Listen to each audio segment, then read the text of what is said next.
So yan, magandang araw sa ating lahat. Again, this is Engineer Jom Ligia. Welcome back to my channel.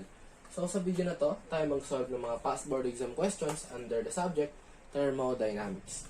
So itong subject na to is tinitake ng lahat ng engineering students at always included to sa board exams. So guys, if you encounter this kind of problems in your upcoming board exam, so ito yung mga solutions nila. At the same time, matatandaan nyo, mapafamiliarize nyo kung paano natin sinolve yung mga ito. Okay, so let's start. So number 1, convert water pressure of 50 kilonewtons per square meter in equivalent meter head of water. So solution, we all know that 1 kilonewton per square meters is equals to 1 kilopascal. Okay, so tandaan natin yung equivalent na yan. And hinihingi is pressure. So pressure in terms of fluids, okay, na involved sa thermodynamics, pressure is gamma height. So yung gamma is the specific weight. Okay? So gagamitin natin itong specific weight is specific weight ng tubig. So we all know that the specific weight of the water is 9.81 kilonewtons per cubic meters. So hinihingi is the pressure. And then, hinihingi is convert the water pressure 50 kilonewtons in equivalent meter head of water. So, ang hinihingi is height. Okay? So, height is equals to pressure over the gamma. So, therefore, as you solve for the height is 50 kilonewtons per square meters over gamma 9.81 kilonewtons per cubic meters. Cancel out kilonewtons. Cancel out yung square meters. Aangat yung naka-meters natin dyan. Okay? As we solve, makakuha natin na height. Dito na nalagay. So, your height will be 5.10 meters. So, ito na ngayon yung sagot mo. In meters of water. So, tandaan lang yung conversion na to, guys, kasi baka malito kayo. Ano ibig sabihin nitong kilonewtons per square meter na yan? Equivalent yan, guys, sa kilopascal. Okay? Pag newtons per square meters, pascal yun. Okay? So, let's proceed to problem number 2. Problem number 2, determine the change in enthalpy per pound mass of nitrogen gas as its temperature changes from 500 degrees Fahrenheit to 200 degrees Fahrenheit. The Cp of our nitrogen is 0.2483 BTU per pound mass degree Fahrenheit.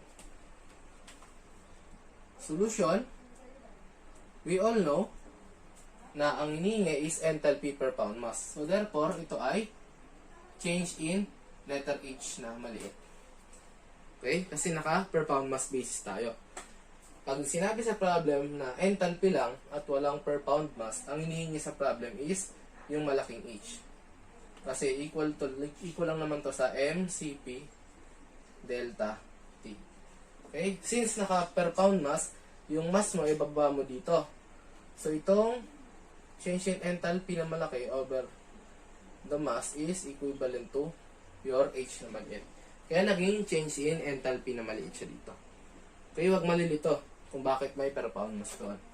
So, natin. Gagamitin natin, guys, itong formula nito. So, ibig sabihin, kung malilipat yung M sa kabila, matitira dito sa kabila is Cp delta T. And we all know that the change in the absolute temperature is equal to the change in the arbitrary temperature. So, kahit di na tayo mag-plus ng 460 dito sa dalawang temperatures natin, as is na yun din ang lalabas na kaparehas sa change in absolute temperature niya. Okay, walang problema. So, gamitin natin yung mga given values. We have 0.2483 BTU per pound mass degree Rankine multiplied by ang ating initial temperature ay 500. Ang ating final ay 200. So, since change in temperature, T sub 2 minus T sub 1. Okay? So, 200 minus 500. And sinabi ko kanina na ang change in absolute temperature is equals to the change in the arbitrary. So therefore, change in our degree Rankine is equals to change in degrees Fahrenheit. So, lagay natin dito, naka-Rankine na lang siya. Plus lang naman yun. So, magka-cancel out, Rankine. Okay? Lalabas na unit mo is BTU per pound mass. Okay? So, change in enthalpy or specific enthalpy 0.2483 times 200 minus 500. Lalabas na sagot natin dyan is negative 74.49 unit BTU per pound mass degree Rankine. So, this is our final answer for this question.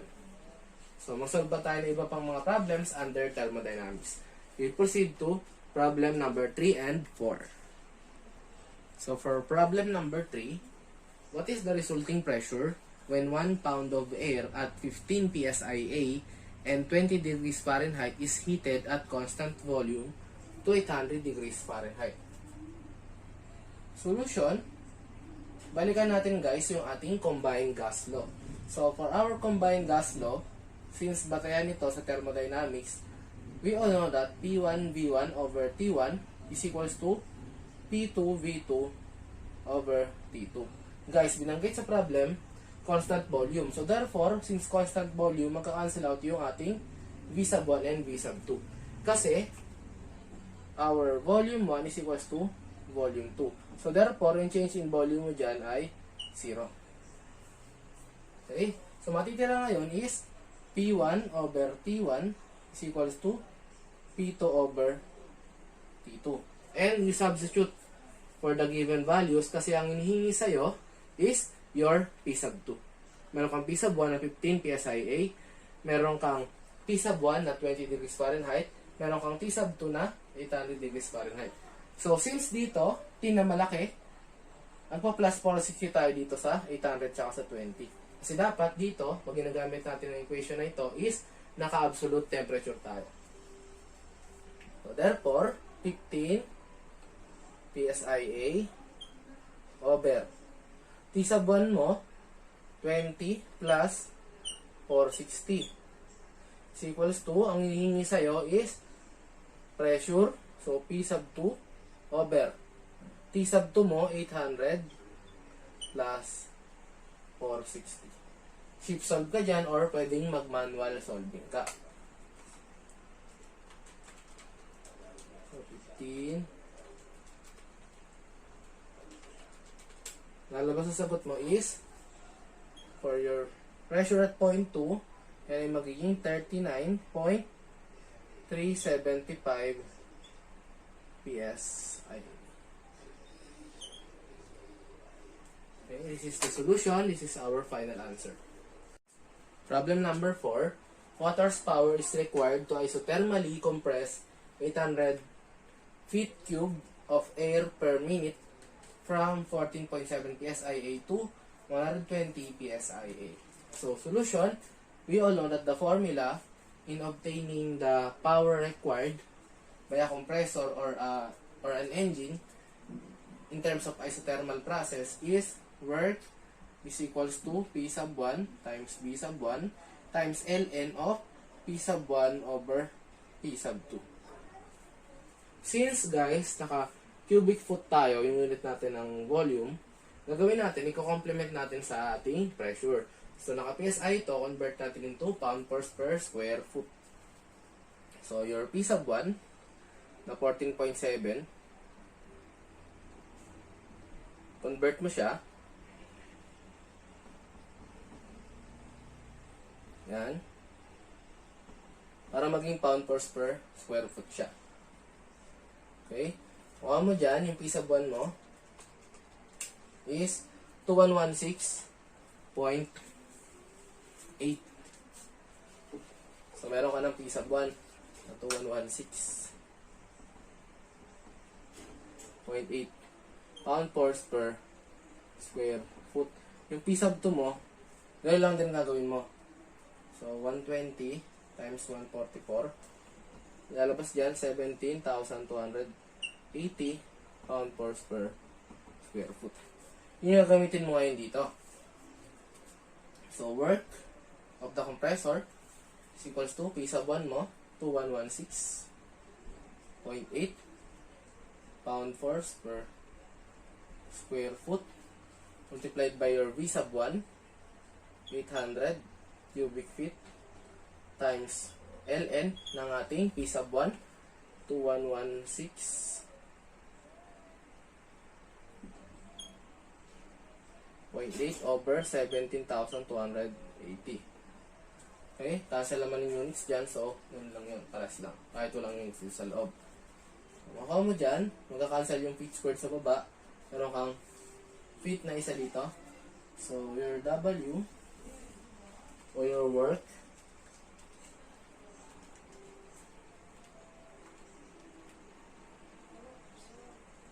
LNO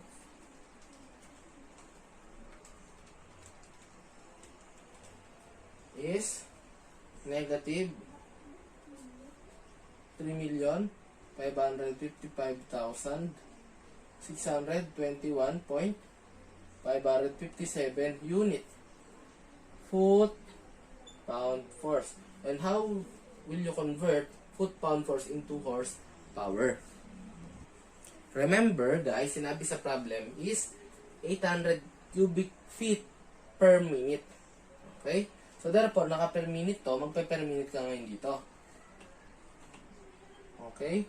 So ang conversion is meron tayong 1 horsepower sa kada 33,000 foot pound force per minute. So therefore, magka-cancel out lang ito. Saka ito. Makuha natin yung sagot na naka horsepower. So, makuha natin dyan guys is negative 107.75 unit naka horsepower. So, ganun lang siya kadali isolve. Okay? So, let's proceed to our next problem in thermodynamics. So, problem number 5. Air having an initial pressure of 6,516 kilopascals and an initial volume of 0.113 is compressed adiabatically to a final volume of 0.057 cubic meters. Calculate the work done by the gas as it compresses to a final pressure of 17,237 kilopascals. So, solution, guys, binanggit yung word na adiabatically. So, therefore, ang process dito natin gagamitin is isentropic process. So, work under isentropic process is equals to P sub 2 times V sub 2 minus P sub 1 times V sub 1 all over 1 minus K. Kasi yung K dyan is 1.4 dahil air tayo. Again, isentropic process dahil adiabatically. So, we substitute. So, work. P sub 2 natin, 17,237 kilonewtons per square meters multiplied by its volume, 0.2, 0.057 cubic meters. Minus, P sub 1 natin, 6,516 kilonewtons per square meters multiplied by initial volume, 0.113 cubic meters. All over 1 minus K. K ng air, 1.4. Solve natin. Makuha natin guys ang ating work done by the gas. So 17,237 7.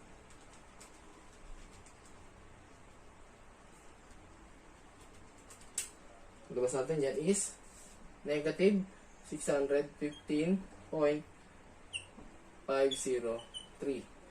Okay? Tingnan natin ang magiging unit natin. So, tanggal to. Matira kang isa. Yan. Ang unit mo dyan is kilojoules.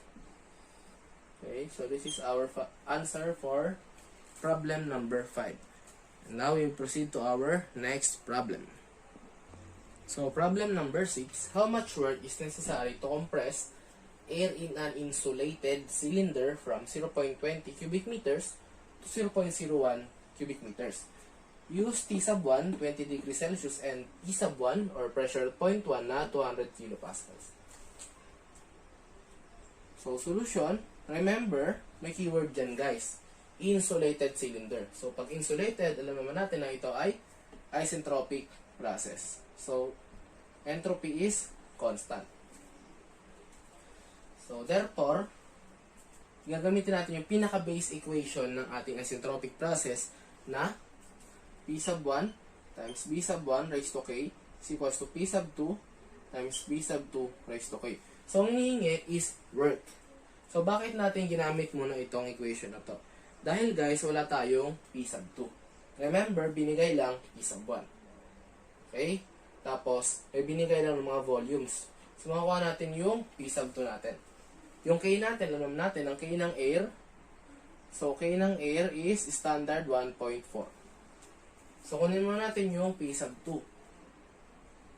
So, neglect units muna tayo. So, 200 times B sub 1, 0.20 raised to 1.4 is equals to P sub 2, yun yung unknown natin.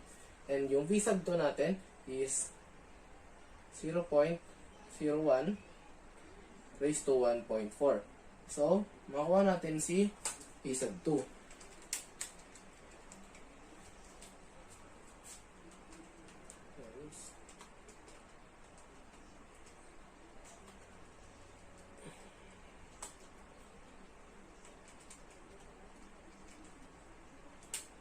Kuha natin dyan is 13,257.82.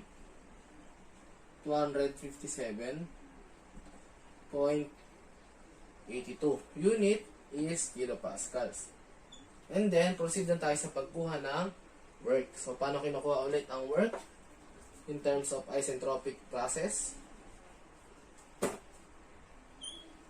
So, work is P sub 2 times B sub 2 minus P sub 1 times B sub 1 all over 1 minus K. Wala na tayong i-convert pa ng mga units kasi complement na lahat sa isa't isa. So dito, hindi ko na muna ilalagay yung mga units niya para mag-come up tayo sa mabilisang solusyon. Kasi maliit lang space natin dito. So for your work, magiging unit mo dyan is naka-kilojoules ka. So your P sub 2, 13,257.82 multiplied by your V sub 2. So, yung V sub 2 mo is 0.01 minus P sub 2, P sub 1 rather, 200 multiplied by your 0.20 all over 1 minus K ng air 1.4. So, natin yan.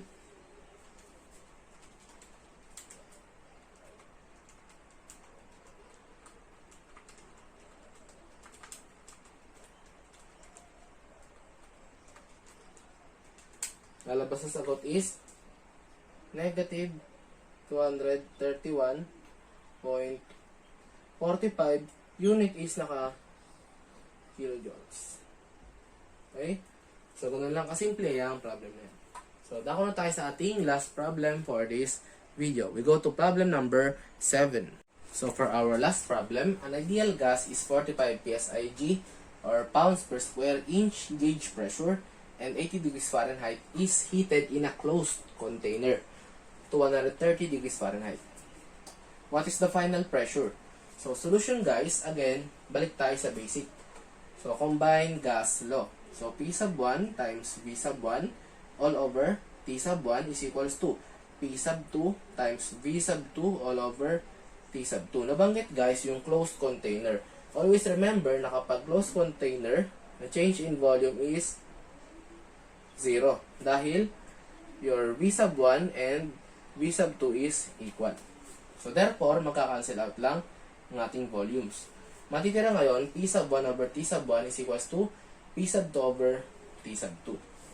Since ang hinihingi is final pressure, so derive natin ang equation ng final pressure dito. So, P sub 2 is equals to P sub 1 times T sub 2 all over T sub 1. And guys, nabanggit na naka-gauge pressure ito. Ang hinihingi na final pressure dito is dapat naka-absolute. So, paano makuha ang absolute pressure? So, balikan natin ang ating basics ng thermo.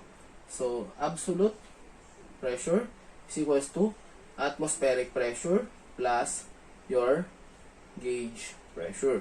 So, atmospheric pressure, kapag pinag-uusapan is PSI, ito po ay 14.7 PSI. Okay, i-add natin sa makuha nating P sub 2 para makuha yung absolute pressure ng 0.2. Ganun lang kasimple yun.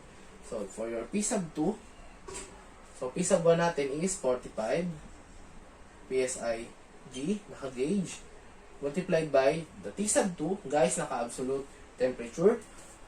So, 130 plus 460 Rankine all over yung T sub 1 natin is 80 plus 460 degree Rankine. Cancel out degree Rankine, makuha mo si pressure at 0.2. So, lalabas dyan 49.167 PSI gauge. So, naka-gauge pa siya. Magpa-plus tayo ng 14.7 unit PSI. So, makuha mo si absolute pressure at 0.2 na 63.867